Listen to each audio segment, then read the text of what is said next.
Hey, Derek here at Castaway Studios, and here I am in the big media company studio, the home of the Daily Talk Show. I've got Josh Jansen. G'day. Tommy Jackett. G'day, guys. Now, I've just finished being a guest on their show, which is every single day they produce a podcast show, which is amazing. How do you do it, guys? Just press record and have awesome people like you here.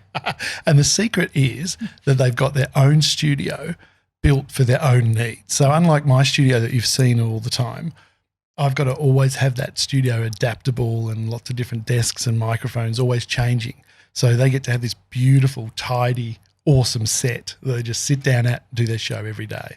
That's the key. And a beautiful camera. Throw to Mr. 97, our producer, doing a studio tour that covers it all. Do you want to throw to that now? I'll cut to that right now and see you later.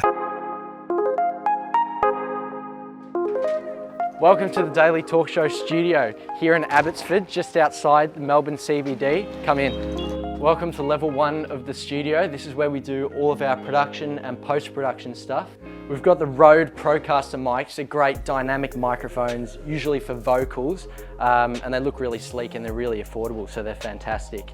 Yellow Tech mica arms, they're real low profile, so they don't cover your face and you've got guests and stuff in there. We've also got all the timber and pallets that Tommy and his old mate found. Gotta give him more than that. These are old floorboards that we sourced from a furniture restoration store. We bought half of those. We found pallets on the ground all throughout Melbourne, brought them in, broke them up, put them up. Sorry, get back to it. I mean, Josh and I didn't do much. We just was live streaming upstairs. So Dill managed to sort this one out. This is from Display Labs. This is our logo. They laser cut it. They match the Pantone that Dill supplied. It's great. This is where all the recording happens. We've got a little Rode A1 underneath there, which we use for all of our remote guests and remote FaceTime calls. So it's literally just plugs into Josh's computer via USB-C and then it runs it into the mixer. We've set up a mix minus so that people can't hear themselves when they're calling.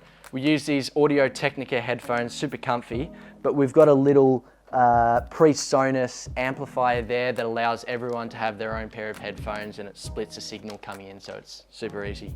We've got 2 drum lights. They're both made up of 4 LEDs inside, which is great because it provides a super soft light anywhere around the table, so everyone's gonna have consistent light on their face. We wanted to lift everything off the ground, so being able to hang these up here and provide a light source from the roof means that we don't have tripods and all that stuff holding lights up.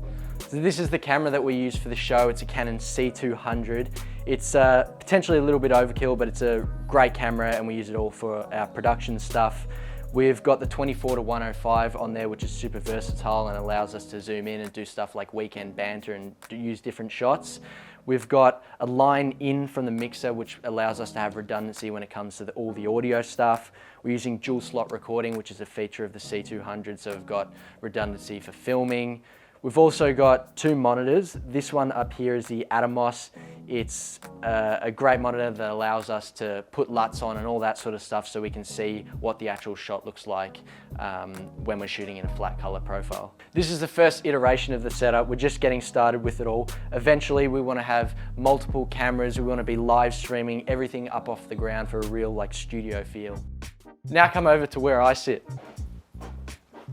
This is my little producing desk. We've got the Studio Live 32SX, which is a 32 channel mixer. And what's great about it is that it does all the processing, all the compressors, all the noise gates, all of that is on board. So when it comes to editing it or putting it up in Premiere Pro, it just means that everything's done and I just need to sync it.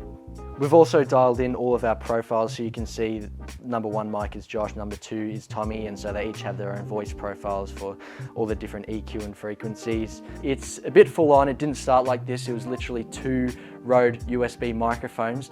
One of our favorite things about this mixer is when people come into the studio, we always show them Mardi Gras mode, which is pretty fun. It doesn't actually stop. It just keeps going. How long we've literally done it for probably 5 minutes. Just keeps going. We do a couple of live streams each week to Instagram, and the way we do it is with a quad lock desk mount, which we put an iPhone on, and then we also use this little Go mixer from Roland to feed in the high quality audio that you hear on Instagram. This is my little spot where I sit during the show. It's where I edit the show, it's where I publish, it's where I take notes, and it's where I do all of my Googling. The way that I edit the show, everything comes off the QNAP that we have upstairs. So it's fed through Ethernet cables, and I'm able to remotely access everything from the QNAP upstairs to edit the show. This is our little memorabilia wall. We've got a few lovely letters from people who listen to the show. How cool is that? It's going to be framed eventually. A few photos from people that we've had on the show and places we've been. This is our office space where all the meetings happen and where Tommy and Josh hang out. This is Josh's desk. Josh loves a little LaCroix. He actually messaged me yesterday saying that he can't wait to get home because Bree's picked up a box of LaCroix. So hashtag the little things in life. This is the game changer. We were super pumped when we got this. It's got the Seagate Iron Wolf drives in it, 12 terabytes each. So it's got 16 bays, so you can fill it out with heaps and heaps of drives. It's got redundancy using RAID and also 10 gigabit ports on the back if you wanted to work with 4K footage and have high bandwidth workflows. It's got remote access apps for your phones. This makes it super easy when we've got guests on and we need to upload a photo to social media and we're out of the office, we can just go grab it off the QNAP. This is where Tommy hangs out. This is actually a keep cup. It's not disposable. There's coffee in it. Tommy's also got the Movi standing desk. It doesn't usually look that clean, but we'll leave it. This is our gear prep area. We've got our whiteboard. This was an absolute nightmare to get into the building. We actually had to hoist it up over the balcony from the ground, 2 stories up, and then drill it in the wall. This is the old studio table. It came from the old office. Now it's for meetings and Josh's muscle meals if he wants to eat them. Check this out. See that apartment complex over there? Our internet is from Lightning Broadband. They beam it across from the apartment complex to our roof. We get 75 megabits per second upload and download, so it means with all the data that we're uploading to YouTube, our audio, our backups, our live streaming eventually, it's all supported with a high-speed network. Thanks for checking out the Daily Talk Show studio. This is just a start. It's part of a 10-year plan, but hopefully this gave you an idea of what you can do with a podcast studio. Keep up to date with all our stuff at thedailytalkshow.com. Listen to the podcast. We'll see you tomorrow.